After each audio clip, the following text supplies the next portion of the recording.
We spent about 2 hours speaking on a wide variety of topics. So I'd suggest taking this in chunks. Listen to 30 minutes, pause, take a break, shake your head out a little bit. Even as I'm listening to the conversation we had, a lot of it feels like it's the first time I've heard it.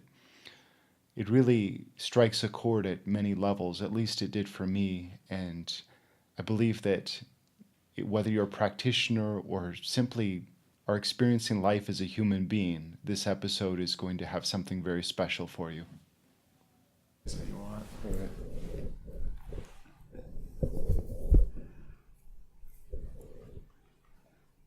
I'm here with Drew Pierson in Seattle, Washington, and I'm in a sound chair.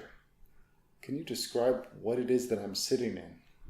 Well, the sound chair is actually a vibroacoustic mechanism for putting sound through the body through transducers. So what we're doing is converting electrical energy into vibration at very specific frequencies to affect the body.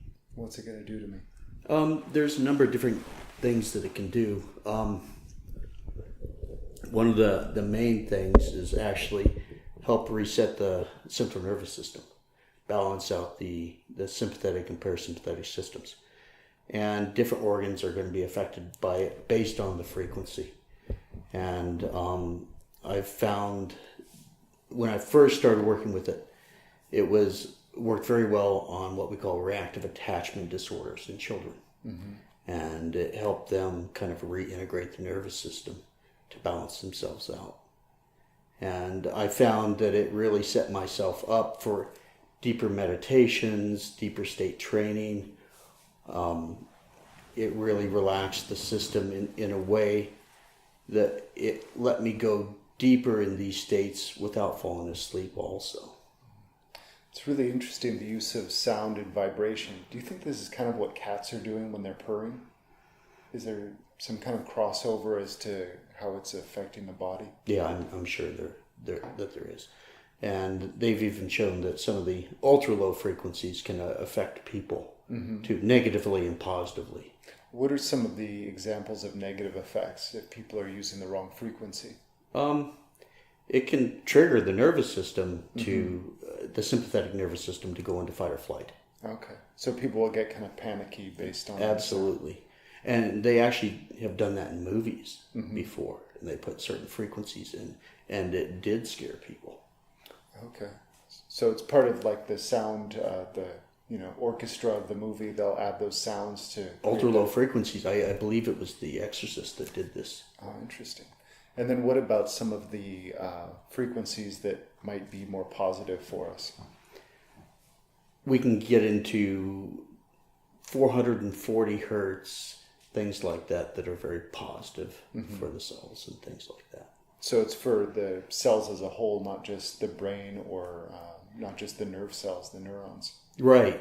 And it can affect the vagus nerve that affects what we call the reticular activating system in the thalamus and really integrates into our whole nervous system. You mentioned getting into these deep brainwave states without going to sleep as a result. What were the kind of effects that you noticed personally and with your clients as well? Personally, it brought me into states where I felt clear, and I was able to really pull away the chatter much more quickly than I could before. And I was able to have visions, ideas, all these things were being generated because I cleared out the chaff, basically. And I would use the sound to do that and then turn it off and be able to float for a while. When you say clear the chaff, do you mean like the transitions between brainwave states or the interconnectedness of the brain, kind of those blockages between states of mind? I guess you could call it the blockages. Okay. It's for me, it was my own mind chatter. The brain wouldn't shut up. Oh, okay. You mean just mental activity, daydreaming, that kind of thing? But that interferes with being able to go into these dreamlike states, like what we call theta. Okay. You go below alpha. Alpha is more of our mental focus and meditation. But you start going deeper into theta, and theta is that transition into visionary states. And this is where things kind of occur. You can get visual or auditory information. And it's much like dreaming, but it's a lot more conscious. Okay, so it's kind of the border between sleep and wakefulness? Yeah, it's called the twilight state. The twilight state. It's interesting that you said, information instead of, a hallucination, which I think many people would chalk it up to, being in that kind of twilight state.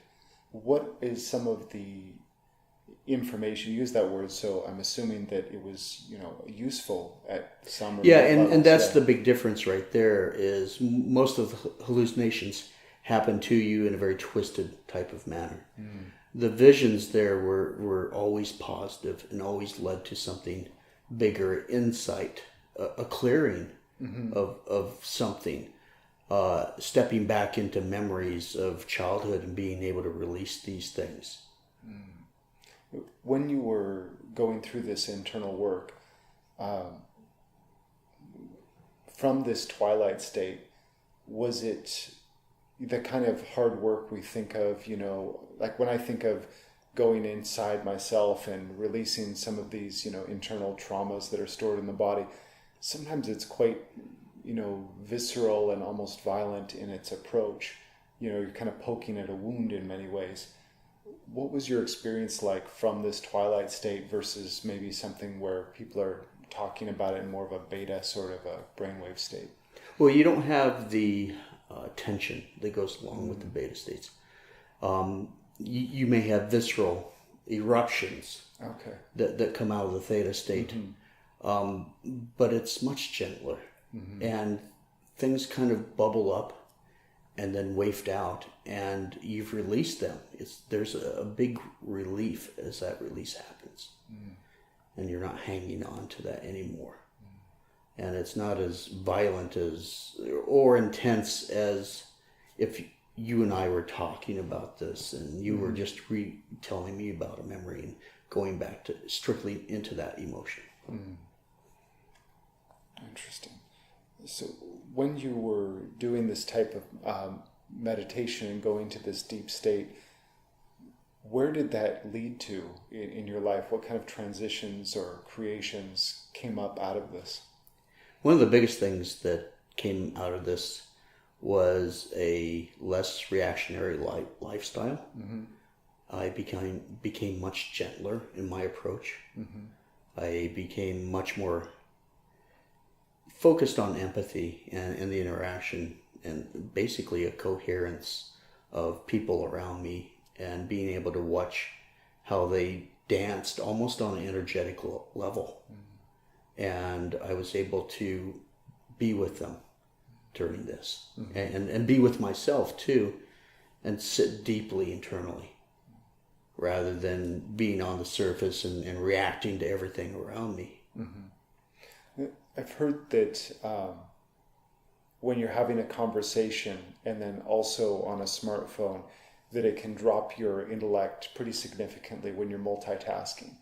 It sounds like, at some level, all of us with the mental chatter and, with these different judgments, we're kind of multitasking in a way. And it sounds like, by what you're saying, after these experiences, you were more single-minded in your approach. Yeah, and there's an energy expenditure that happens. The brain has like 15 watts of power that it can give out, right? And if we're using all these different parts to have all these different conversations about ourselves to ourselves, it really distracts us and really powers us down. And we're not able to focus and concentrate the way we should be able to within a single-mindedness. And what happens is that as we go internally and are drained with all the multitasking and things like that, it does shift focus. Your attention networks drop out. Your resilience networks, the salient network, the default mode network, all these are basically broken in a way. and they're not very efficient. So we're drained at the end of the day. Focus-wise, we can't keep up. We're not able to mentally proceed the way we usually think. Memory is impacted. All these things are impacted just because we're very inefficient in our processes. And there's differences between male and female brains too. You have the females that are actually better at multitasking because of the corpus callosum and the intersections of the hemispheres, and guys are much more linear in the way they think and what they do because of the connections front to back. And when we try to multitask, we don't do as well. Fair enough. So as you were looking into this and going through this on a personal level, at what point did this transition into helping other people through this work? Well, I was already doing that neurofeedback at the time. This gave me a depth that I didn't have for that at the time. And it really enriched my interaction, and being able to track people and track their progress and see and feel where they were and where they needed to be. What were some of the markers that were kind of the telltale signs that maybe their brains were working inefficiently? Well, when we do brain maps, we look at connection patterns in the brain. And what we're doing is looking from hubs and networks and communication between these hubs and what we call cytoarchitecture, the brain architecture. And when they're not talking to each other efficiently, they can be, like in Chinese medicine, we'll have something that's too high or too low. And the brain is the same way, that will actually have this aspect of too much energy is being put out, not efficiently, but it's being put out. And then other areas can be compromised, and they can have very low energy because of that. Okay, so because it's sort of bunched up in one area, there's not enough wattage for the areas that may need it. Exactly, and then the timing is off. So what happens is it affects visual and auditory integration too. Learning ability, your ability to pay attention, your ability just to navigate day to day. You don't pick up things that you should be able to pick up if your timing's correct. And you miss beats, you miss words, you miss visual cues. Can you give us some concrete examples for those of us who don't do well with abstract thinking? So, auditory integration. You're listening to a lecture, and you're writing down things furiously, but you have to go back and, oh, I missed that. Oh, I missed that. Or you're reading a paragraph, and you have to go back and read the paragraph again because it doesn't sink in. Interesting. And does childhood trauma or, even being in a state of poverty affect this? Absolutely. Okay. Just working with patients before in Oregon, where the average education was higher compared to New Mexico, which is a very poor state, I noticed that I may have to repeat things to patients more often. And then, of course, people in states of active inflammation, the amount of retention you get is kind of negligible sometimes. From a practitioner point of view then, or just in communicating with anybody who's not picking up much of what you're saying, is there a way that we can help people adapt so that we're able to communicate with people who aren't picking up everything that they might? Well, there's a number of different therapies out there, and you could start with the basic things. Within Chinese medicine, the herbs, very powerful for addressing the inflammation and things like that. The acupuncture that really helps with the energetics. Then you get into more high-tech things like neurofeedback that helps with the timing in the brain. Tomatis, or the listening program, or auditory integration programs that can also help too. Nutrition is such a huge thing too, because once the nutrition is correct, the inflammation goes down. The mitochondria works properly within the brain, and all of a sudden you're picking up things. You're not as cloudy anymore, and the fog is not there. So you're able to actually pick up things. So if you're eating, a heavy diet of standard American diet, basically, your milk and grains and things like that are really impacting how we process things in the intestines and how it affects the brain. It can be compromised just from those things. In your experience working with so many brains, exceptional brains from all over the world, how often does that, or how long does that tend to last? How long does it last? Somebody eats a whole pizza by themselves. What are the effects on the brain from what you've been able to see? That could last up to 3 days. Okay. Just as long as the microbiome is altered because of that? Yeah, absolutely. Alcohol is one of the biggest offenders.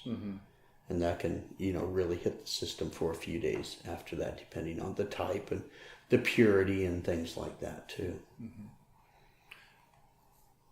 Can you tell us a little bit about the creation of 40 Years of Zen and what went into that, what inspired it? Well, this was actually Dave Asprey's brainchild.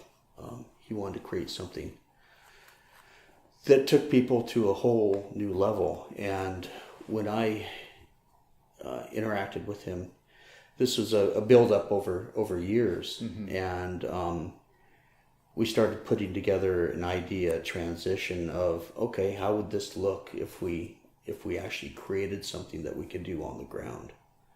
And what would the program look like? What do we want to get out of it?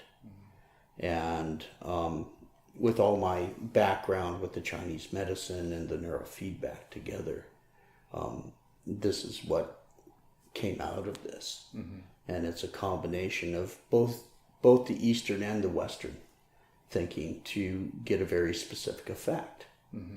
And this is taking the nervous system so it's not reactive anymore and basically moving forward. And that's what meditation is for, right? And people spend decades getting there. And if we can show the brain how to get there and clear out a lot of the traumas on the way, then their nervous system is not reactive, it's not impacted, and they can actually be in the moment rather than trying to be in the future or the past. When people go from, I'm thinking especially of high performers, these are folks who tend to be very future focused. What are the effects of kind of pulling them back in the moment? Being back in the moment means that they can be in the flow. They can adapt to exactly what's going on in the moment. They can do future visionary things when they're not in the flow state. Or even creation aspects in the flow state, but they're coming up with it in the moment. Instead of being worried about what may happen. Okay. So they're essentially have been going around through life, even though they're high performers, but with the emergency brake on. Yeah. And then you help them to release that. And that's what happens is that their system grabs a hold of their prefrontal cortex and puts these brakes on. And all of a sudden they don't think as clearly as they could if they were in the moment. And we have this lovely formula in our medicine, the Shayasan. The free and easy wanderer. This is something that's very akin to being in the moment. You can move through life easily because you're in the moment. When people are taking formulas like this, and you mentioned using some of the herbs before, what changes have you observed while also measuring people's brains and the very real-time feedback of how their brain is changing through the process of meditation? Well, we see better blood flow, definitely. We see better oxygen in these areas of the brain. So you're feeding it properly, and all of a sudden it's working better. More horsepower, basically. And then you have the aspect of you have less inflammation going on. So you have less resistance of this moving. The speed of processing goes up considerably. And we can see those changes in what we call phase state changes. So these neurons fire at a very specific pattern, and they can lock up and just hold that lock pattern and not be able to fire again. But what this does is open that up so that they're ready to fire immediately when they want and not being hindered. Amazing. Some of these herbal formulas are increasing the neurogenesis as well as diet and other practices that you're doing. Can you observe the changes in by looking at the brain scans and see areas that are more lit up as a result of this? Yeah, we can see the power increase in those areas. We actually see the efficiency go up. Okay. So when we do a brain maps, it's not necessarily it lights up, it becomes regulated. And they can change gears when they want or when it's required. Okay. Right? And I go back to a lot of analogies with cars. When you're sitting in your driveway, you don't want to be driving 60 miles an hour. No, definitely not. It's appropriate on the highway. But people don't shift gears mentally. And all these processes, if they have the power over how they shift their mind and their focus, they control how they interact with the world. You mean instead of staying up all night with their mind racing? Absolutely. They can turn it off when they want. Could you tell us a little bit about chocolate? Chocolate is... Chocolate is a passion of mine. I called it chocolate because I combine Chinese herbs with the chocolate, the dark chocolate, and it's the chi and the chocolate together. And what this is a culmination of a thought process as I did my capstone work, as I did my doctoral research work with these Chinese herbs. And as I did the research, I was looking at something specifically within Dan Shen. And Dan Shen kept on having certain components to it that were very much akin to cacao, to chocolate, basically. And both are bitter herbs. And both are very bitter herbs, absolutely. And within that, after the research was done, I wanted to look into cacao a little bit more just to see what it could do.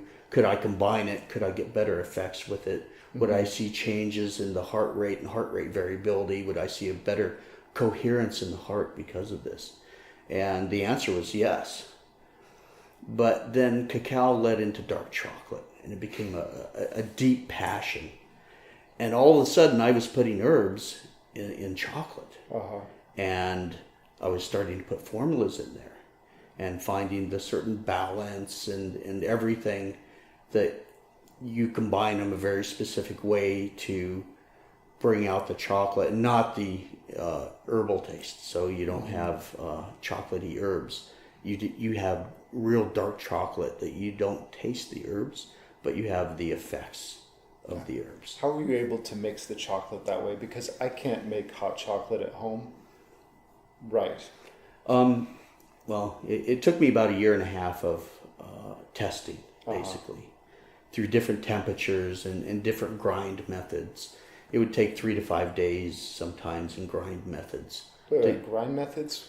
So you're grinding the beans and then you're combining it with the herbs, and you churn it for a certain amount of time at certain temperatures. Where do you learn to do this? This isn't something you can YouTube, is it? No. You learn how to make chocolate first, and I went back to school and became a professional chocolatier. Oh, that. And because it was that interesting and it tasted that good. But once you learn the components and the different DNA structures of each of these different type of cacaos out there, whether it's from Madagascar or Peru or Venezuela or Ecuador, they have very specific flavors, much like wine. And certain ones are much more fruity or spicy, some are more earthy. I combined one that's much more earthy, that really fits well with the herbs. And I found that at low temperatures and combining the combination rates and the rate you combine it masks the taste of the herbs, but brings out the clarity of the chocolate. So it, like I said, it took me about a year and a half to do this. Yeah, it's incredible. We had some earlier just after dinner, and I was really surprised because I kept chewing and I thought, okay, it's going to be like a chew of chocolate, and something's going to hit me, and I'm going to see if I can guess what's in there. And I could taste. I could taste, when you have experience working with herbs, you can taste when something is active, right? But you get this active taste, but it's blended so well with the chocolate that what I was looking for was kind of a letdown, like, okay, where it's going to be sort of chocolatey bitter, and then something weird is going to hit, where I'll be able to taste it. I could taste that it was active, but it blended so well with the chocolate, and then had that earthy aftertaste that. And that's the key right there. I wanted an aftertaste that was that mouthfeel, that you still have that smoothness, and then the back of the throat is left with that magnificent taste of really good chocolate. What also struck me was a lot of the herbs that are in this, in the formula that you chose, are often used for patients with diabetes. I mean, it's used both for brain function and for gut health, and so I guess the question I have is, what does this do to someone's blood sugar? Is this kind of a chocolate that is maybe a little more guilt-free compared to something else? Yeah. So within the blood sugar component, I haven't seen any spikes with this, and we've tested it a number of times, and I have diabetics that can eat this, and it serves them well. Type 2, I haven't tested in type 1. And it holds very well with that. It doesn't produce any spikes. It's incredible. And I think the main component there is not because of the dark chocolate, even though I love dark chocolate. I think it's because of the herbs that make all the difference. Well, many of the herbs that I saw there, I know from being in the labs in China, they use those herbs to lower blood sugar. So if there's any sweetener that may be increasing it. Speaking of which, what are you using for sweetener? It's a coconut sugar. It's technically the drippings of a coconut. Okay. Why didn't you use something like stevia or one of these other types of sugars? Well, I ran through a number of them, erythritol and xylitol and stevia, and they didn't have the taste or flavor aspect that the real stuff does. And also, there's a component within the alcohol sugars that affected a lot of people in the intestines. So there's cramping that occurs and things like that. So that's a very serious side effect. Absolutely. I'm thinking especially how many chronic diseases are associated with colon lesions. And then to think, if there's something that's going to be abrasive compared to, coconut dripping. You can use a coconut as a makeshift IV. Special forces will use that because it's just so bioavailable. You can actually just put it into the bloodstream. Right. So that's it's pretty incredible. And in addition to this, as if you weren't busy enough, I guess you're just focused enough so that you don't have to be as busy as the rest of us would be coming up with this stuff. Can you tell us a bit about the oilio? That is, I made it for tattoos, actually, to help heal the skin after a tattoo. And this is a combination of specific essential oils and carrier oils to help the dermal layers heal after basically being impacted from the needle and putting ink in the system. And when I got a tattoo, I looked on what was on the market at the time, and full of petroleum and chemicals and dyes, and I couldn't believe people were putting this on open skin. So I did a few months of research and found out how the lipid layers are best inundated with very specific oils, and how they heal, and the dermal layers and how they knit together and what it takes. And put this together and tried it, and it worked very well. Interesting. Is there a kind of micro scarring that goes on with tattoos? Absolutely. Okay. Yeah. Does that change the texture of the skin, I'm assuming? It can. With my oil, I haven't felt a texture change afterwards. Interesting. Do you think this is because it's reducing inflammation in that area? Yeah. My understanding with scarring is if the inflammation is too high, nitric oxide in particular, then as the wound closes, it kind of comes together in a messy fashion. Yeah, it actually distorts the proteins. Sort of like frying an egg denatures it, that kind of thing? Yeah, I guess you could use that analogy. Okay. Excellent. And then, so you're using it on yourself. What have other people thought of it? Everyone that has used it so far has really enjoyed it, and it works quite well on the huge tattoos. Full back, full arm, full leg. These are not small little tattoos that they're using it on. Awesome. So what is next? I mean, you're kind of on a roll at this point. They say you can do whatever you put your mind to, but I guess it depends on the quality of your mind training. The next thing is awakening. I think. Awakening? Yeah. You seem pretty awake. What are you going for? Training the brain to come to a state of, awakeness, I guess. Awareness. Some of these awakened masters out there have achieved this.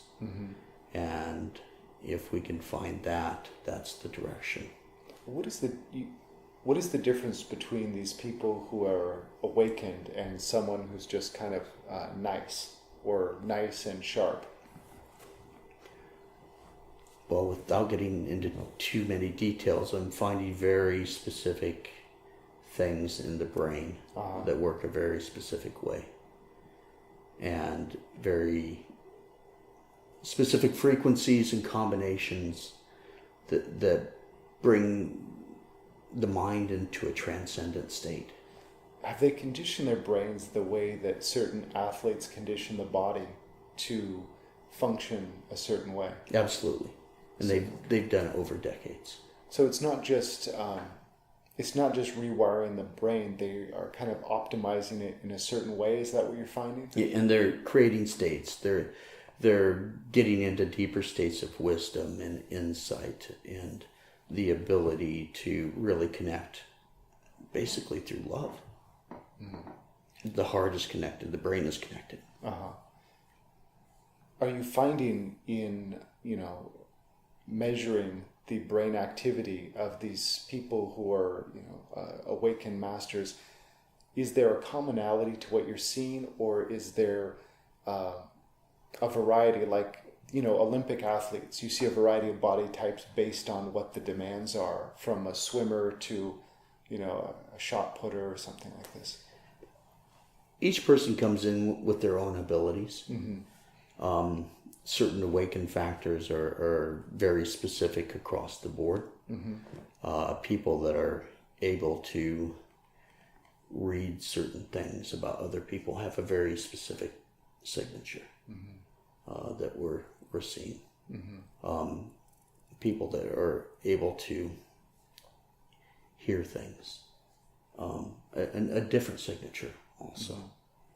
When you say hear things, there are concepts in Chinese esoteric practices, Taoism, this kind of thing, where people will, they actually hear whispers or hear things, and it's not an auditory hallucination. It's something that they're tapping into on purpose. Is this what you're talking about? That's exactly it, without sounding too woo-woo. Right. Well, we're looking at reconnecting parts of the brain, so... Yeah, I'm just looking at what they're experiencing and seeing those signatures. So when people are tapping into these states, is there a difference between these guys who are supposed to be enlightened, hearing things, and the dude on the bus who just pissed his pants hearing things? Is this the same area of the brain, or is it different? Completely different. That's refreshing, because, you want to make sure... And there's certain components that are similar too. If you look at the early shamanic practices, a lot of these people actually had epilepsy also. Okay. And they would go into their altered states because of micro seizures and things like that. That doesn't mean what they were seeing wasn't beneficial or important. But that was another component too. But this induced very specific states of consciousness for them. During, you hear about people get conked on the head, right? And they wake up and they can learn a language really quickly because of, the growth factor or whatever is going on. Are people in this awakened state able to achieve these kind of mental marathon types of, mental feats without the damage? The people I've monitored so far are they are the state. They are the state. Okay. If that makes sense. It is not a marathon for them. You walk in their presence and you feel the impact on you. And that's how they are. That's their nature. So it's not a taxation that is going on. Okay. I'm just thinking about, like the Oracle at Delphi. There was, they put a woman there and the gases would come up and it would do a certain type of, brain damage or have an effect on the brain, and then she may get some insight with that. When people are getting these, like you're mentioning the epilepsy with certain shamans, right? Is there something that can be happening positively as a result of the damage? Or is it simply that, is it simply like running a magnet on the side of a computer and watching it glitch? Yeah, I honestly can't answer that accurately. Is there benefits from damage? Information can come in that can be beneficial. It doesn't mean that the carrier, the person that's doing it, is not affected in the long run. Now, what we're really looking for is to have these abilities without the damage. Have the insight, have the clarity, have the coherence of heart and brain going on without the delegation, basically, of the system imploding on itself, of eating itself alive to achieve these grandiose type of states. I see. When people have brains that are poorly functional, what are the difference between what their brains look like compared to somebody who has maybe a very large vision for compassion, their heart and their lives kind of reach out to a number of other people? Is there kind of a breakdown of a compassionate brain versus a selfish brain? Very specific areas are connected very well in compassionate brains. The amygdala is formed differently. So the amygdala is this area in the brain that can react both to fear and aggression or compassion. So as you focus on compassion, it builds the cells the same as it would with anger and fear. But those cells only react to compassion rather than the anger and fear. And in that parable about which wolf do you feed? Right. And that's very true within the brain too. So if you're feeding this fear and anger all the time, you're going to be really good at detecting that. And all of a sudden you're seeing anger and fear everywhere out there versus practicing compassion. And you see that compassion in everyone. And all of a sudden they start reflecting that back and they feel your compassion. And they're in a different state because of that. That's amazing because, we're often taught the amygdala is just this aggression center. And then you see creatures that are almost all amygdala, but then they exhibit compassionate behaviors. So it didn't really add up to me. And then it's also bringing to mind natural disasters. You see some people who, they whip out a gun and look at who they can rob. And you see other people, oftentimes even leaving their own family in danger to go help someone else's family. But this is coming from often the same areas of the brain. It's just being expressed very differently. Right, because they built it differently. So when we, in Buddhism and Taoism, they talk about self-cultivation. But from what you're saying, it sounds like this is a very physical, real sort of And cultivation that is of cells. self-cultivation right there. Yeah. You are building that compassion. It is a muscle that you build.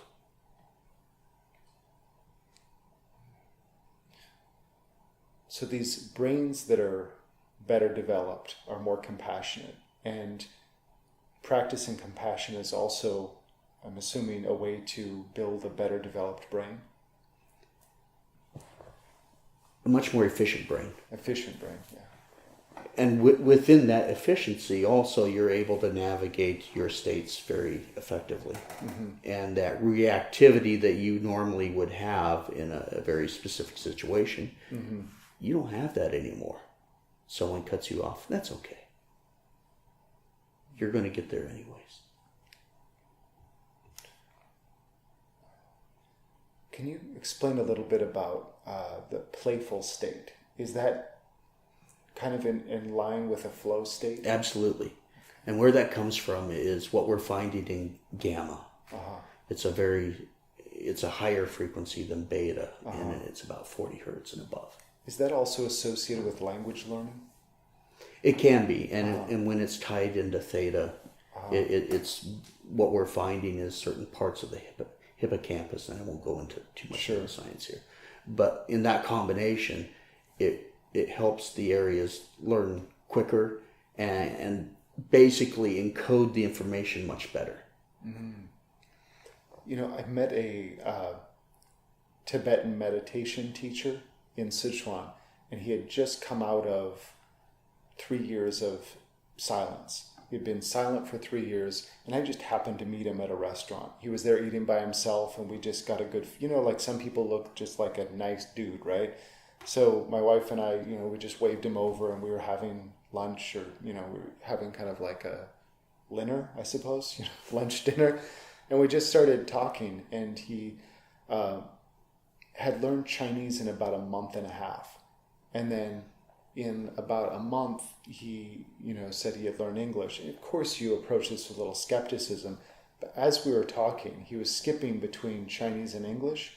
And then I would teach him a word.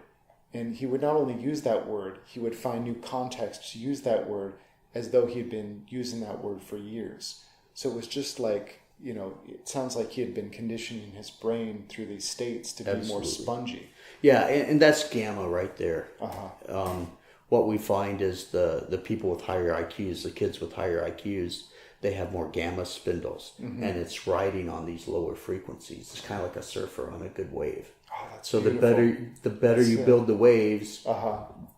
and you have a good surfer on top of it, the better you're going to be. That's Jesus on the donkey. That's you have all of these kind of immortal gods riding the tiger. In the imagery of that. That's amazing. So we have different layers that are going on within the brain, uh-huh. and you build one component like a deeper state of theta, uh-huh. and then you have the gamma riding on top of it also, and these spindles are bursting, and you're able to learn languages better. You're uh-huh. able to interact better. You're able to really process information.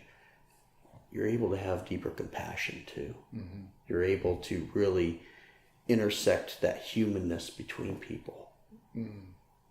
Yeah, this gentleman was very playful, which is why it just kind of brought that to mind. And also, while we were having our meal, there was a beggar who went through, but he was an able-bodied young man. And, this guy's wearing these kind of lama robes, but a lot of the Tibetan guys in that area wear. And it would be very easy for him to just, give him a buck or something like that.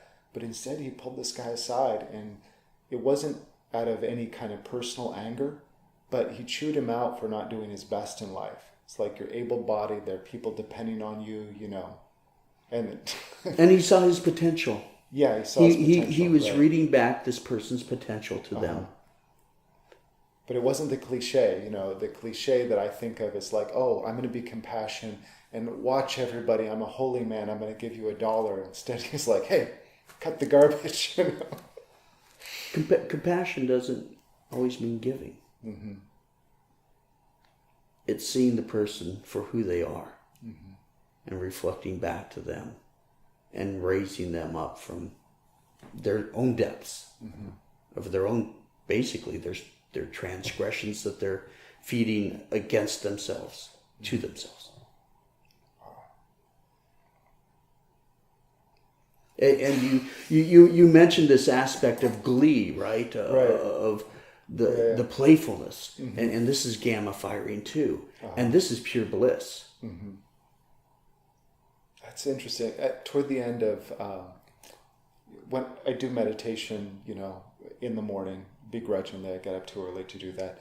And the first half hour, I got to say it's a wash. It's kind of garbage. And then the second half hour, the last 10 minutes, I'll have to try to stop myself from giggling, and I'll have some idea that's entirely inappropriate, Is that, can you kind of run me through what's going on with me? Well, typically, like, for the first half hour that you're getting into state, you're building up your stores of alpha, basically. So it's building up in the back of the brain and starting to move forward until it starts linking very specific areas of the brain. You're not going to get in these deeper states. And a lot of people fight with that for years and years and years before they're able to actually cultivate these practices that link these areas of the brain to produce very specific effects.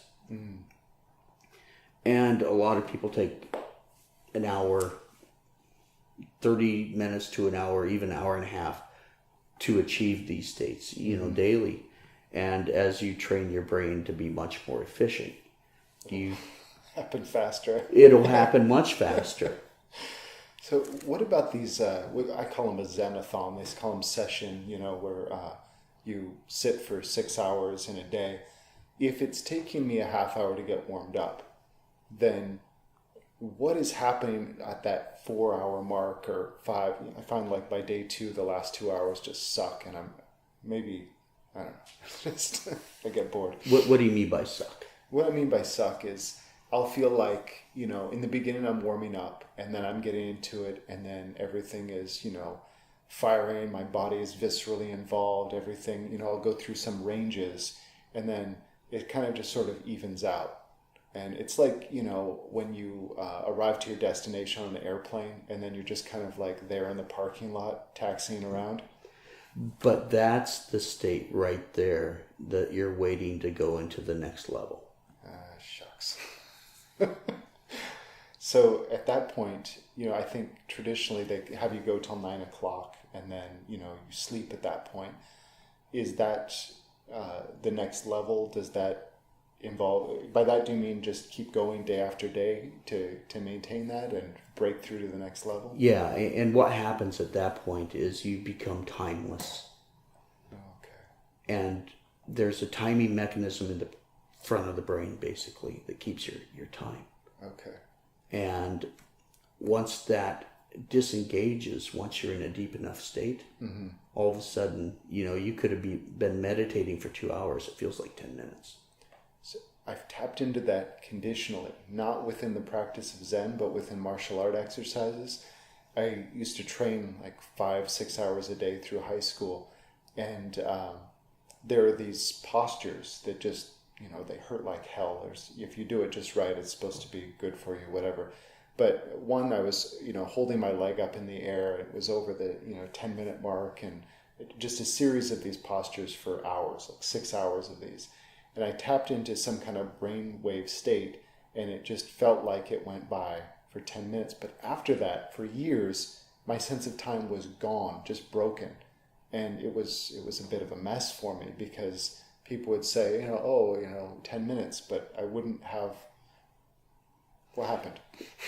Basically, the brain was pushed in a very specific state, and you were not able to return. Okay. And so that's not good. Not good. Oops. So what you want to be able to do is be able to, again, switch gears when necessary. So I blew something out. You did. Oops. Okay. But that's how we learn also. Right. Through this, we can build back up and learn how to state change. Interesting. So, not to get too personal about this, but I wonder if that state of boredom right before I go to timelessness is almost a resistance to blowing out again. It's the ego trying to protect you. It's ego saying, fear, you could die. You'll be broken again. All right. when we get to these states where the ego is saying, and this may be at the 10-minute mark for many people, and it may be just getting to a place where there was psychological / brain damage from doing something improperly in the past. How do you ease people past that point of discomfort and fear and terror when they get to those blocked states? One of the biggest components out there for any transition through this is forgiveness. So, forgiving self, forgiving others. It's that aspect that gives us the ability to transcend. When you talk about forgiveness, I can think of maybe there's a bully in 3rd grade, and then as an adult I see, okay, this kid has his tooth knocked out by his dad. I can kind of sort of take a state change or perspective change to forgive. Are there other aspects of forgiveness that are more visceral than just, like, oh, my dad hit me, or, that bully or whatever? It can be on anything. How much do you judge yourself each day? Are you able to let that go? So is this kind of forgiving yourself for your faults that you may be judging yourself for? Yeah, that would be a component. And what you're really doing is forgiving yourself for the reactivity in life. It's because in retrospect we can see it's foolish, but in the current state of foolishness it's pretty hard to reflect. Absolutely. But then in reflecting can come a judgment that can serve as another blockage. Yes. Oh, hot damn. And then the way to get through that is a deeper self-forgiveness for our own faults. And what happens to your brain when you do that? Well, the alpha comes up. Your meditation practice takes off. All of a sudden, you're able to achieve greater states. And then you can make chocolate out of herbs.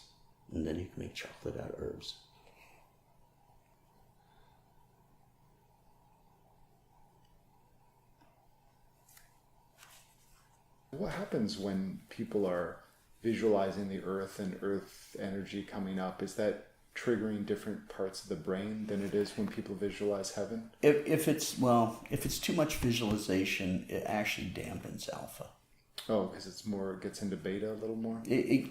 What happens is Broadband areas 17 and 18, these areas that help with the visual processing, right, are ignited. Mm-hmm. And that's also the same area that helps alpha come up. Now, alpha is produced when we're not engaged, basically, actively with sensory information, okay?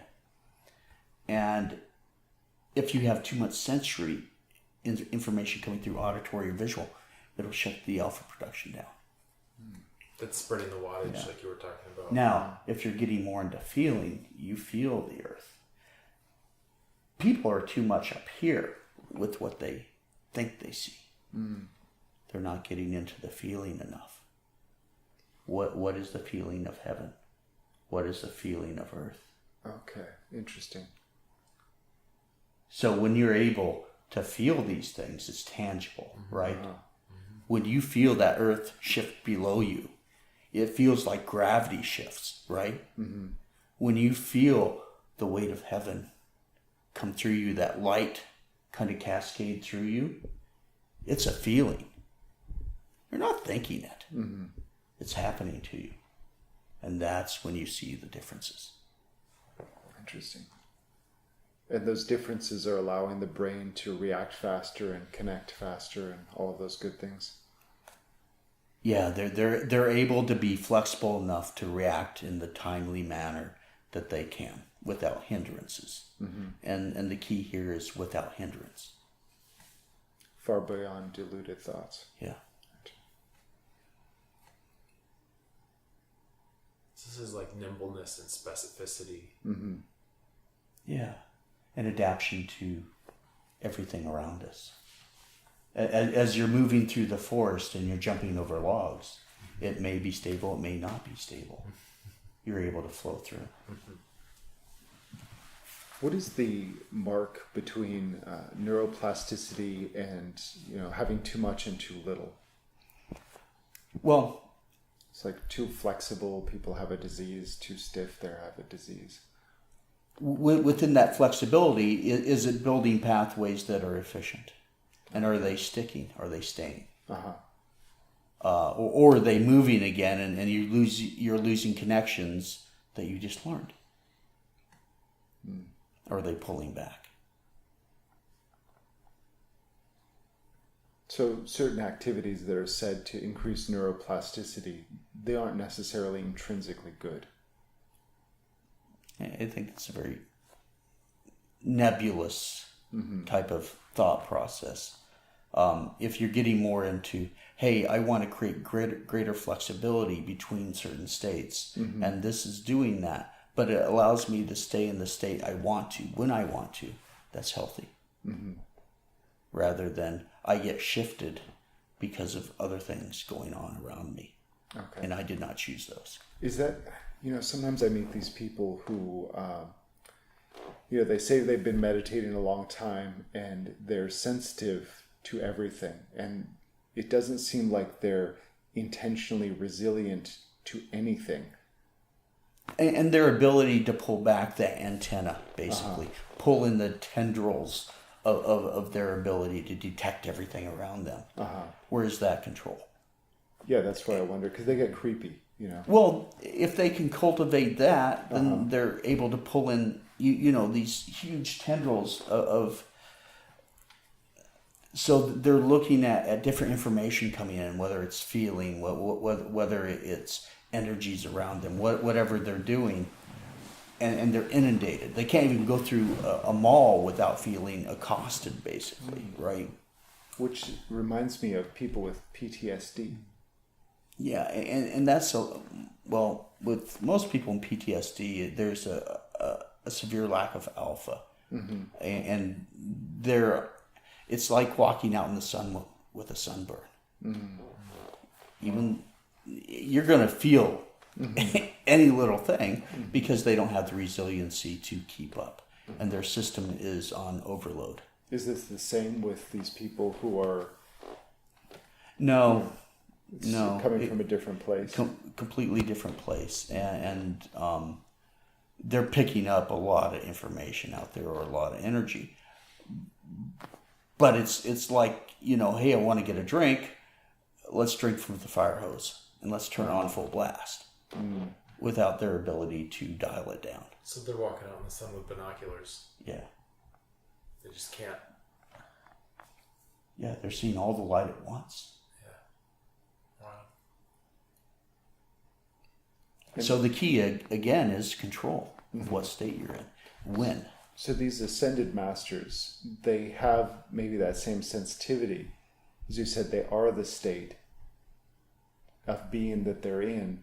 But it's kind of, at least from my personal observation, these people who hang out at crystal stores and they tell you how sensitive they are to everything, they seem a lot less functional as human beings compared to some of these folks I've met, in China who are, you meet them and they're just kind of normal people who are very functional and benefit everybody around them. And it's kind of different than the lady at the crystal store who's telling you what color your aura is. Yeah, and they found a very specific area, a gift, what they're doing, right? But they haven't learned to control that gift or when to pull that back. It's just on all the time. It's like having the lights on at home all the time, and you're trying to go to sleep, but the lights are still on. And you don't know why your circadian rhythm is affected and why you can't fall asleep and why you're waking up at odd times. Because you're not controlling when that goes on or goes off. What kind of people, maybe without naming anybody by name, these people that you describe as ascended masters, what do they do for a living? Like, are these plumbers or the heads of state? Are they mathematicians or... No, they're gurus. They're gurus. Yeah, they have a message, and They have a message. They have followers. This Yeah. kind of thing. Probably some people are fairly well known. Are any of them objectively, by your brain scans, kind of full of shit? well, the ones that are real that we've tested are not. Right, but have some people kind of come and I've met people over the years that are right are that they say, "Hey, this is what I'm about," and you look at their brain and you're like, "I kind of doubt the compassion's firing." and they're really good at manipulation. Mm-hmm. They're really good at this whole charisma aspect. There's areas in the brain that help you interact better with other people, and they've managed to really inundate groups with their own abilities, and but then they become manipulative and really kind of force their will on other people. What's the difference between a psychopath who's detached versus an ascended master who's detached? Do the brains look the same, or are they different? No, not at all. Okay. Not even close. What would you say, is the psychopath's brain less interconnected or Less efficient. less efficient? You have hyper areas that are functioning too hot. You have hypo areas that are almost dead in action. So they're lopsided. Yeah, there's a lot of lopsided. There's like black holes in certain areas, and these hot suns in other areas. Wow. So when you get these areas kind of more of an even spread rather than a hot area and kind of a cold black area, the more even the spread is, the more efficient the brain is.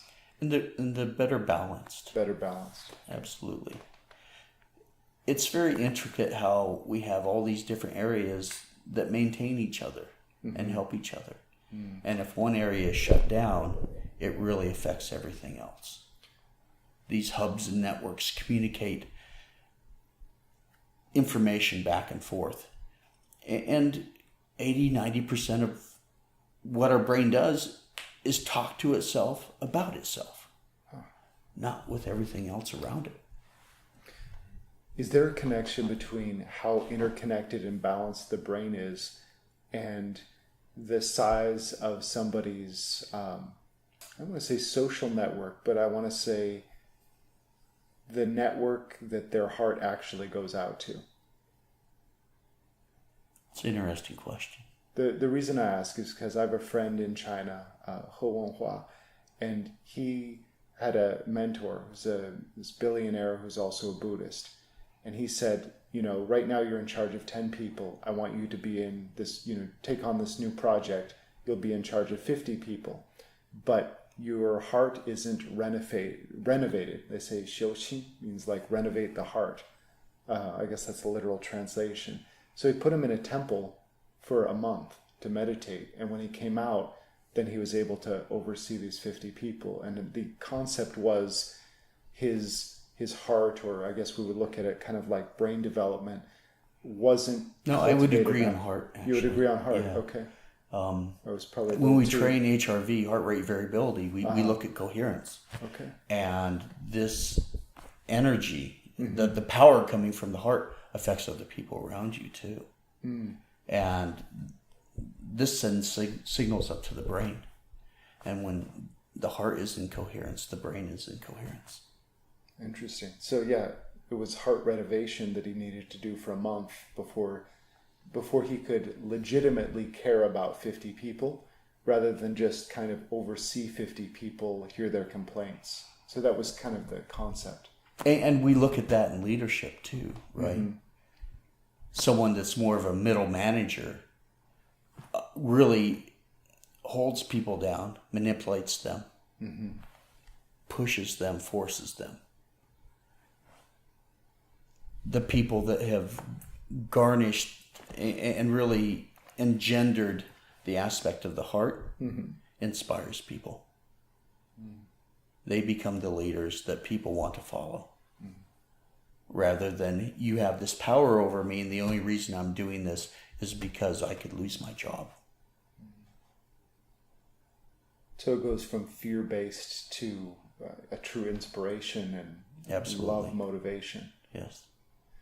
But then that Taoist ideal of only known to exist.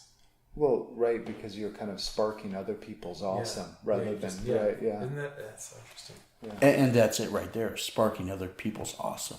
Right. So looking at like limited numbers of people that you work with to get the deeper connection is a smart strategy to make sure your heart's growing in time so that you can keep a quality project, right? Because if it goes too big too fast, it's stressful for that when you feel your capacity, especially if you're well intentioned. You don't want to revert. Your logic and reach and influence may exceed the capacity of your heart. Yeah. And then what is the quality of the project after that? You know, people talk about growing too fast as in, like they'll say, okay, if your business grows too quickly, you may not serve your customer base so well. Yeah. Well, yeah, also maybe you just don't have the heart power for it. Yeah. Financially you can reach them, but do you have the heart power to cultivate and sustain them? It's kind of a different question. What is the difference in when people are kind of looking out for a group as a whole, a family, a tribe? Is there a difference in the way that their brains are put together versus somebody that's like, to hell with everybody else, I have my video game and I'm going to stay home? Yeah, typically, that's a fear-based type of interaction. And a lot of the prefrontal is not as developed as other areas in the brain. The right parietal region is not as developed, so they don't have the empathy, they don't have the group socialization skills to really interact on that level either. And there's dendrites that will actually pull back because of the lack of socialization. And once you get in a good group and you start socializing and growing, these areas develop and they grow and they connect. And you start resonating, you can feel the resonance between people. Mm-hmm. And if you have a strong leader within that, other people will follow and start actually syncing up to that whole interaction too. It's kind of like microtubules between cells. Yeah, and they're discovering that now. Yeah, that kind of model of consciousness is, anyway. Yeah. Interpersonal. That just came out, a month or two ago. A huge paper on that. Yeah, it's interesting because that's something, in China, with my friends there, breakfast is 5 people together at least. And then down to the tea house and it's 8 people. And then lunch is 12 people. And I remember before I was relatively more introverted. But then just as a result of that, like if I'm in crowds of people, it's not necessarily comfortable. But when there is a connection between the people who are present and then that's kind of radiating outward, it was something that I could feel it kind of having an influence over my own consciousness and back and forth because I was plugged into something larger. I think on a growth level, evolutionary level, our tribes reached up to about 300 people, where we felt that anything beyond that was beyond our capacity.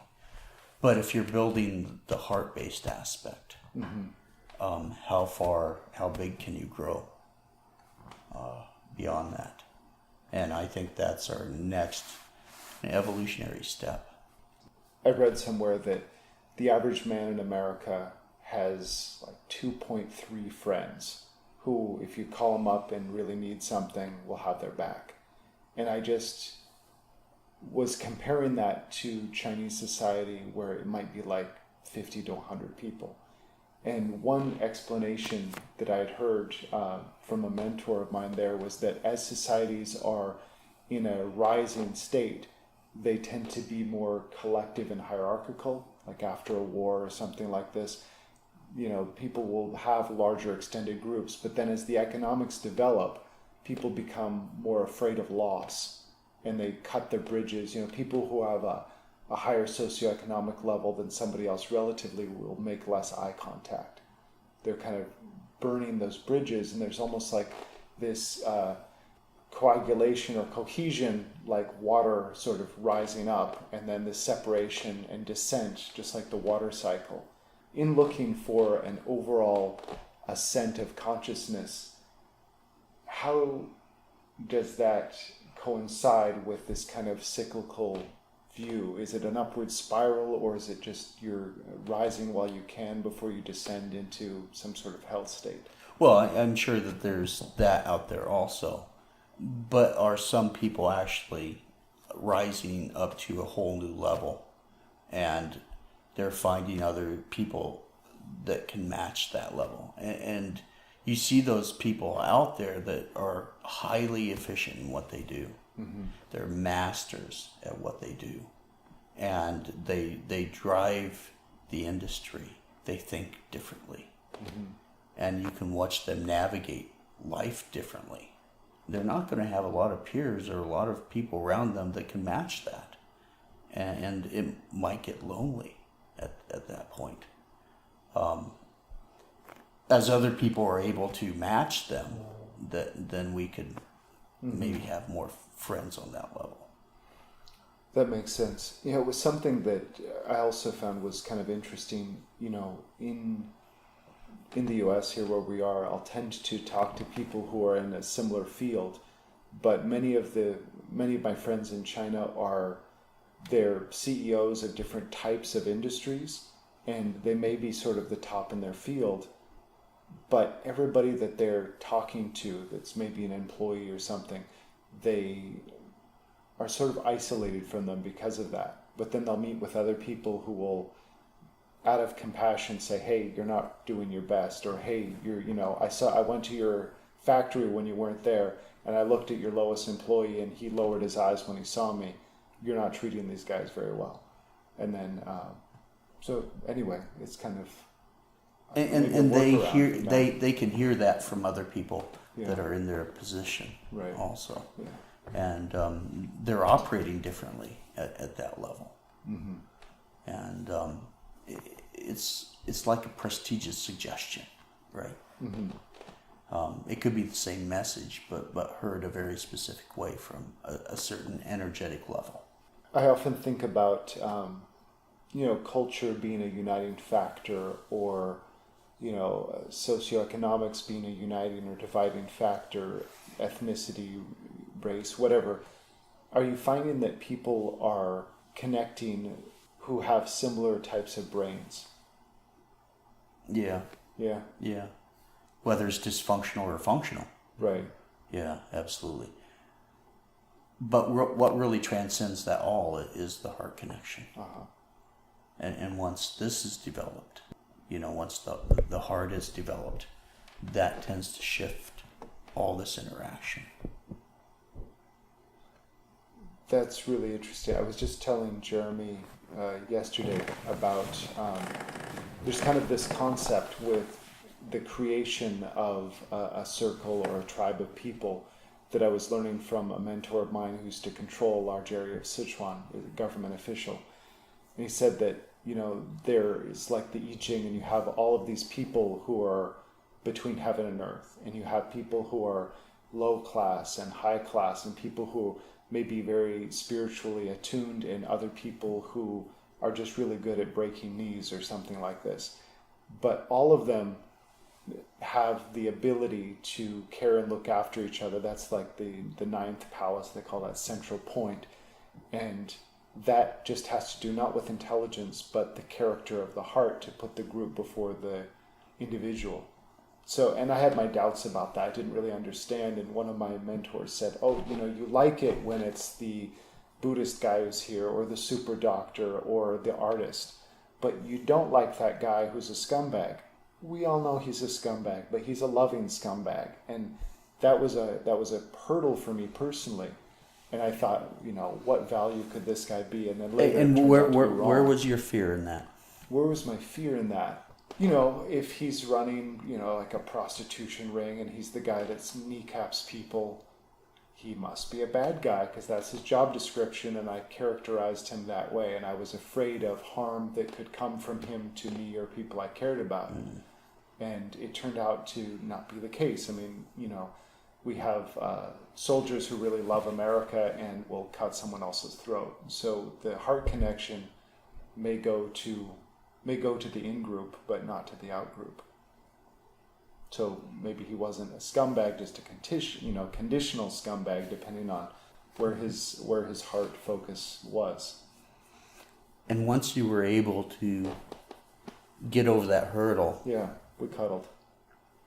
Well, not really. We were, drunk, and I started to see the humanity. And as I talked to him, it turned out that his only choices at that time were basically be preyed upon or become strong. And it was actually a heart connection to his larger clan that forced his hand into that kind of mafia situation.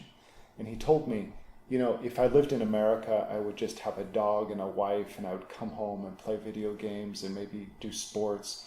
But he said, I just didn't have the economics that other people did growing up. So it turned out that I was, my bias and my fear there, that had blocked my heart from it. Everybody could feel it right away, and I thought I was pretty poker-faced.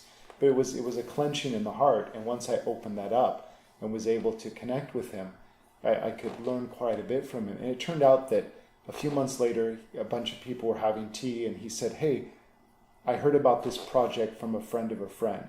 And he ended up bringing $3 million worth of value to the group, saying, "You guys take the most, I'll take the least, and, we're good."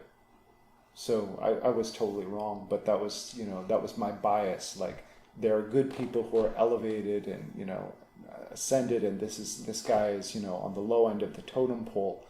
But from the heart-centric collective perspective, he was very valuable and probably more heart cultivated than certainly I was at the time, or many other people who are much shinier on their surface. It's easy for us to see lines, Right. linear. Somebody's on the bottom, somebody's on the top. There's a Sure. start and an end, Yeah, and then of course, then our grasping and aversion kicks in. how much conflict, how much war out there would be averted if we went into this heart-centric interaction? Well, if you keep making your circles bigger and bigger, maybe eventually there's not another one. yeah, that's You get rid of the evil other. There's no reason anymore to have that once you have the heart. I think of it like concentric circles, like not concentric, interlocking, like chainmail. You know what I mean? Like, we have our circle of friends, but that doesn't mean that the next circle is an enemy. It means we're kind of part of the same shirt, and then, Same shirt, different right? day. Or you can look at it like a knitted sweater or something like that if you want to cozy your image. But yeah, it is interesting. And one of the lessons that I learned there as well is that there are some people who are doing things that are very fear-based because they lack the nourishment. Like, an area of the skin is cold because it lacks the blood vessels to get there. So there was one man, and he, was a very wealthy guy, and he also was vaguely involved in a drug trade. So all of these wealthy businessmen sat him down and said, "You're going to stop this now. And your options are, you're going to stop this now, or go to jail. And all of us went in on getting you this land and this real estate project so that you can support your clan without doing this." So he was never rather than make him the enemy or the bad guy, they basically said, "This is what's going to change, but now we're giving you an out to do so." They gave him a viable choice of Right. survival, Yeah. so he didn't have to react out of fear and withdrawal, basically. Yeah, exactly. And so that was their way of, let's improve our country, let's improve the societal health, but in a way that uplifts this person who we could otherwise, make into a quote other or make into a villain, when in reality he may have his own narrative and his own reasons that the end justify the means because these people he loves depends on him to do what needs to be done. And that's that other form of, we were talking about conflict resolution and how, we get brainwashed into thinking that good has to defeat evil and that's the answer to it. Right. But it's so much more effective to be subversive like a virus, and just, you have to have compassion to do this and get inside and create harmony that way. So instead of somebody went and just killed this guy to try to get rid of the drug trade, and he's just going to get replaced by some other guy who's going to take his spot and perpetuate it, and they create an option and transmute him from the inside and bring out better qualities. That's just such a more elegant way of problem solving, instead of this blunt instrument kind of knee-jerk approach we usually have. Yeah. It's amazing. That's the whole thing with like future planning and urban planning, and trying to create environments that are more conducive to people not feeling like crime is their only option. Like trying to get rid of food deserts and we were just talking about broken window theory, all that stuff where the landscape and the environment kind of pigeonholes people, and they literally don't know any better. And it really is the pivot too between social classes. So the way that my mentor, we'll call him Godfather, described it is, people have time, money, or power, and people with a lot of free time do everything they can to turn it into money. People with money do everything they can to turn it into power, and people with power have no time. Everybody's in a state of poverty until, by way of that heart connection, they're able to trade it up, and then everybody can enjoy all three. Yeah. So you're not just measuring the brain, you're measuring the heart rate variability. Oh, we're measuring the heart too. You're Absolutely. measuring the heart, That's really interesting. So what changes when people, when I say open the heart, is there something physiologically happening? Yeah, there's a coherence that happens. Yeah. The variability increases in a way that's very healthy. The power, the literal power of the heart increases. The efficiency. Something like congestive heart failure, dealing with the emotional undercurrent, could increase the Absolutely. heart output. And we've seen that before. And with that increased cardiac output, the brain is going to get more perfused and because stuff. you have better blood flow, you have better oxygen, you have better nutrients going to this area. What happens with heartbreak? I mean, I felt that before, where I really just felt a line through the heart, feel it ache. It's a stressor that really hits hard, and it can affect it. Very much akin to an anxiety that seizes. So you have a less variability. So you have a heart that's not working very efficiently, but pumping faster, maybe. And it's like going over a dirt road with grooves in it, with the washboard, right? You don't get good traction, and you're all over the place. If you start exercising with a heart that is wonky because of an underlying emotional problem, does that exercise become inefficient, or does the exercise take care of the emotional problem, or are both true, or neither true? I think in some cases, as the exercise happens, there's actually a healthy component of the heart stretching and contracting that will actually help move the emotions, move the blood flow, affect the liver stagnation, right?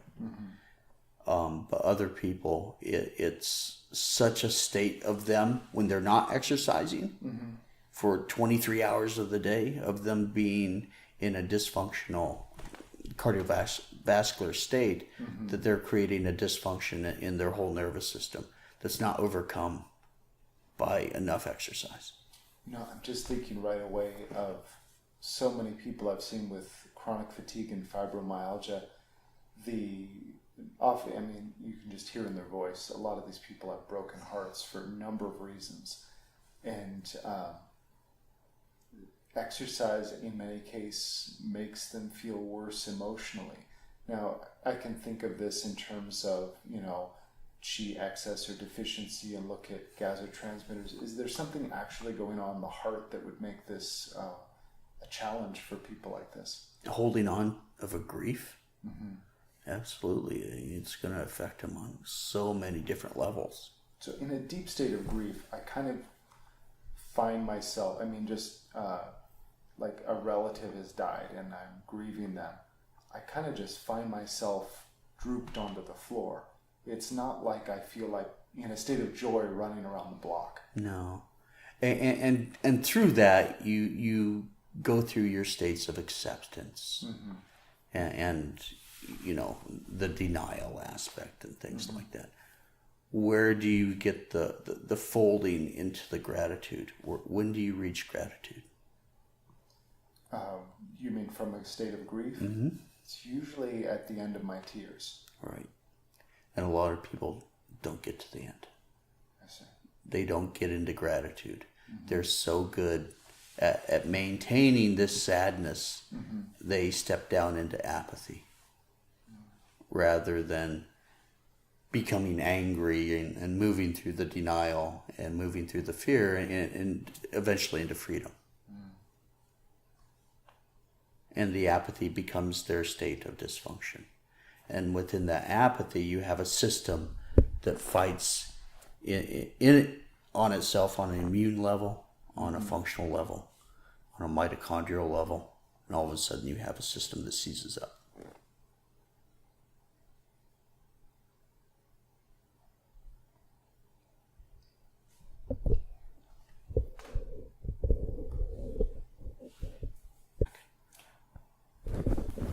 What about people who are, I see these people who come to me in physical pain, and I can see that there's an emotional component, but they're not ready to talk about that or touch that, and they're scared to touch that. They might fight back tears and say, "Oh, okay, I'm gonna lie down, work on my back," and they're running from that. How do you ease people or reach people who have those blocks up? Well, once you explain the aspect of what's holding them back in this pain, once they're able to see that and digest it, they may be able to look at that. And if you say, if you're looking at this and you're moving through that, this is the outcome, then you've planted that seed in the brain saying that they can move through this rather than the ego kind of holding on and going, hey, you have to stay safe. And if you go there, you're going to be re-traumatized. And you're going to die. You're going to die. That's, that's interesting. It's illogical, but it is, that's what, you know what I mean? That's and even worse, I might die with you. What's that? The ego, like you're going to die. And even worse, I might. Right. Yeah, that's interesting. And so you just explain that to them, just in a very logical kind of way. Yeah. But also sharing it from here, if they're able to feel you feel that, yeah, can melt your from way the on. heart, it shifts everything. It's not just a logical pattern. This is all feeling. Sure, yeah. And there's an opening because they're there. Like they're there because ostensibly they want help, So Right. it's not like you've got to fight this totally closed spirit. Right. That's a very good point. And you're giving them choice. So you're not pigeonholing them or forcing them. So I'll say that, you're here at least, so that's good. And That opens it get up. it a little bigger, and then they're like, well, yeah, I guess I am here. Right. So, And then when they feel ready, all of a sudden there's a shift. can you tell us a little bit about physician burnout, for instance, or just people who work in service and they get burnt out? They start with good intentions and open hearts and end up taking a shotgun to their head. What's going on? Well, are they able to maintain the balance within their own life? And the answer is typically no. They don't say no. They don't say yes to themselves either. So they're out serving in whatever capacity that they're serving, and they're not listening to themselves of when they need to pull back. For whatever reason, whatever drives them through this, whether it's out of form or function or guilt or judgment. All these factors lead into what's pushing them along. but what's leading them into not listening to themselves and what's needed. So if they were meditating regularly, how would that affect them? If they could hear what their system needs better. Your car starts screaming when it needs gas. Mm-hmm. You go fill it up, right? You don't let the oil go down to a certain level until your engine is, basically burning up and seizing up, right? Mm-hmm. Why would you take care of that and not yourself? If we had gauges and meters, yeah, which we do, saying, hey, this is where you maintain your health. Well, I think your car will be an expensive repair, but yourself, you might not think is either as valuable or as fragile. Do you think that kind of goes so into... give yourself value then. What about the folks who, I know many MDs who will say, sure, I'm burnt out, but, I'm fine. I've got it. Everything's okay. As soon as they say, sure, I'm burnt out. But mortals, that affects mortals, that affects the weaker people. So where does that ego come from? Well, what happens if I take a break? Yeah. Right. I don't know who I am. Yeah. Do you think that's once they take off the hat of CEO or doctor, they stop existing? Yeah. And they may, and looking at themselves is a very scary enterprise.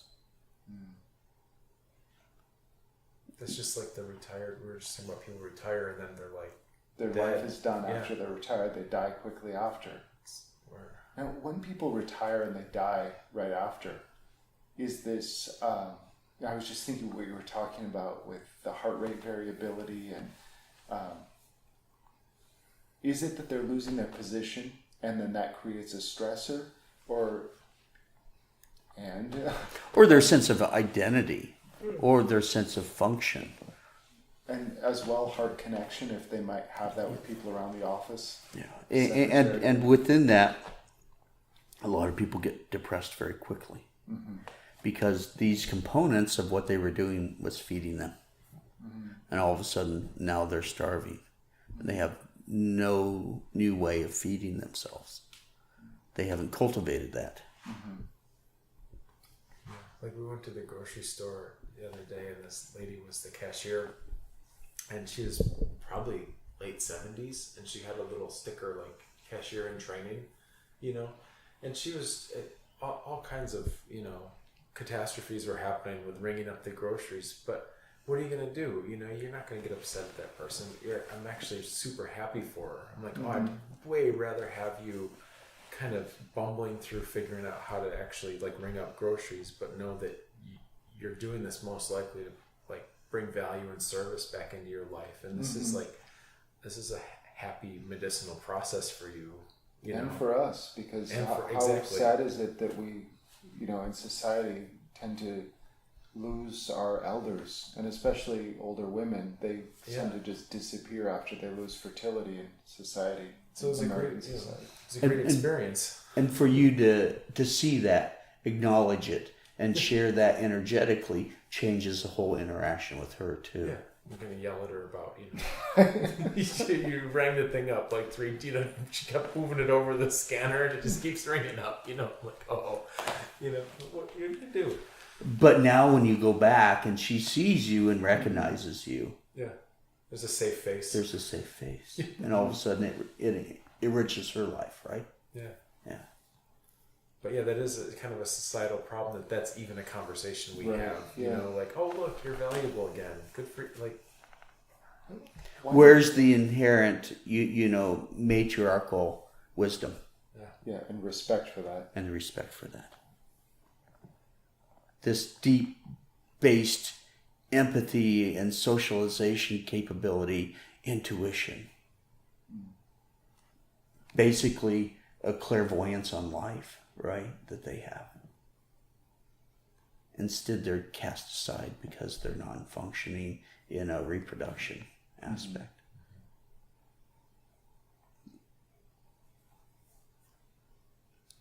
Yeah, we have this kind of fear of contagion almost, and I caught myself, being averse to. I was sitting on the porch once at this building we used to live in, and this lady came out that had, four whites, right? Like eyes are wide and everything, and she just kind of inserted herself. There was just no boundaries, She just inserted herself and immediately just gave me this diatribe about her husband and how he's a jerk and this and that. And I realized, of course, I'm like, oh, she's having a manic episode, but I could also feel myself simultaneously kind of guarding and not wanting to engage with that.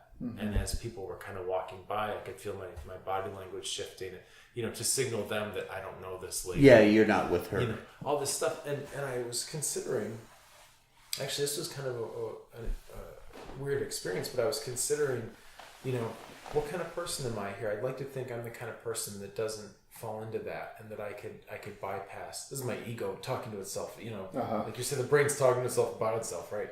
And I'd like to think I can, rise above that and just be a compassionate person to her situation and not try to hide and all that. But I really feel like we have this kind of built-in tribal identity thing where you want to outcast people, that there's something wrong with them, something, they're sick, and it's maybe something built in where we had an inherent sense of immune system. There's fear, absolutely, and so that would be actually a practical thing, like, hey, you've got a contagious disease, that's not right, I need to be away from you, but I don't really think that's contagious. I don't think I had anything to be afraid of, and I kind of think that's what happens a lot of times as people get older. You're getting closer to the reality of death, and I don't want to be near that. So you can live with other people that are in the same situation, and you can all go be together, and I don't want to think about it or see it or even drive past it. It can also be hard. I was in the Lions Club when we first came back from China, and it was neat because people who were at that time in their 80s, mid 80s, this was like 5 or 6 years ago, they'd grown up in a time when America was more hierarchical and collective, and after work everybody went together to these kind of different clubs, civic clubs, and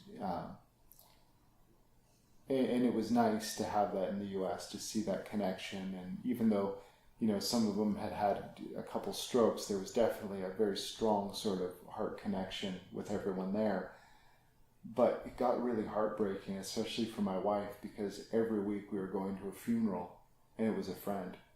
And I think there's also a fear of that, investing or connecting, I suppose is a more humanizing word to say, connecting with somebody and being able to let go of them even, a few months later. That's a much more difficult task in some cases.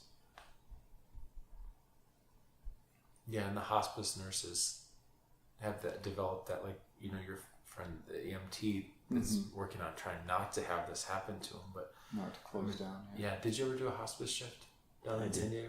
Yeah. I mean, you notice the nurses, they're very kind of base humor. They're engaged, but they're not attached. Yeah. And they're kind of a little bit crude, and just there's this kind of, they're trying to hold on to themselves, because if they don't, they're breaking, their heart's breaking every day, because they're gonna, they lose people all the time. Hourly sometimes. And it does weigh heavy on the spirit when this perceived loss hits us. But as we understand the transition and the life and the capacities and energies, if we can step past that, then we see the beauty of everything that's happening. And we're not stuck in that aspect of death. We're able to engage the transitions.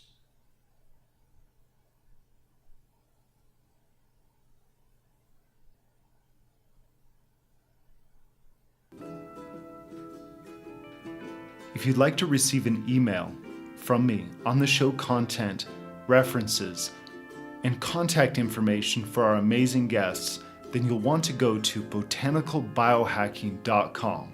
Scroll all the way to the bottom of the page. There you can sign up for our email, like our Facebook page, and rate us on Stitcher or iTunes, all in one convenient location. Thanks again for listening to the Botanical Biohacking Podcast. I'm your host, Andrew Miles.